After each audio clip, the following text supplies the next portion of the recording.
aku mau tamasya keliling-liling kota sambil melihat-lihat keramaian yang ada. Saya panggilkan becak kereta berkuda lintang. Becak tolong bawa saya lihat kebunku penuh dengan bunga. Ada yang putih dan ada yang merah. Setiap hari ku siram semua. Itu seneng iki mawar melati garwane wong liya lintang Bogyawati Diwara campur sari Wahyu Production Indonesia.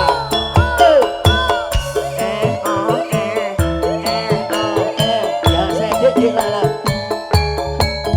spesial buat adik lanang Gendro.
Berarti ki pengen telu iki. Ndak kulino, nggih mantuk mawon kok. Marahi anu ngisin kancane marah-marahi ae. Mboten sah ngoten niku nek campur syarat dadi sawer. Ngoten. Angel lah, iki mari nyawer nak. Bacot iki, Mbah. Heeh, sik tak sawer sik. Ayo ya arep. 5.000 ae. Dek iki ning kono 5.50 lho. Ya engkon neh. Lah kok mlorote akeh. Lintangnya andeng-andenge mundak iki. Nggih. Demen siji dadi loro lho. Napa nggih? Lah. Aja ndemok. Ora. Wabrakan kono diremang aku. Bayar neh iki nek ndemok. Iki Iki mau ora 200.000. Aku maaf ya Dek, digere nafsu karo kowe. Padahal mendem. Ayo terus kan. Yo. Apa sliramu tega.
sor nek rumangsamu padake mesti tipis. Lah kowe mau garek pucet ya, Pak? Anyel aku sesuk. Nah, Ya, Lagi. lagi dong. sangune mung 100 lagi Lagi mbahmu dong, disko. lagi dong. Ora ngrasane kene Gua mau jare MC Kandel. Neh. sesuk. Oh, sesuk Jope Kandel. we poyang-poyangan akeh banget, Pak. Maling mbahmu disko kuwi paling aman kok. Sama sing ngomong, Mas. Lintang untune Dalam. dipager barang ya Allah. Ya. Bocah. Meneng iki ki nggo tukan genti pager ya, Mbak. Pede ben kesusu kok, per. Ha piye? Bojomu kesusu? Wah, kowe iki Lah jarang. kono arek nambah jare kok. Icis gak nonton to iki? Nah, bocah Arek alese. nambah. Alese lho per nanggal sepisan ya ngono Terus, lah. Pak? Nah, untune lho miji timun. Tak kira mager. Bangkane lho per namun das. Alah padune arek ndemok. Dase Joni. Ayo masukin, Dik. Ning apa siramu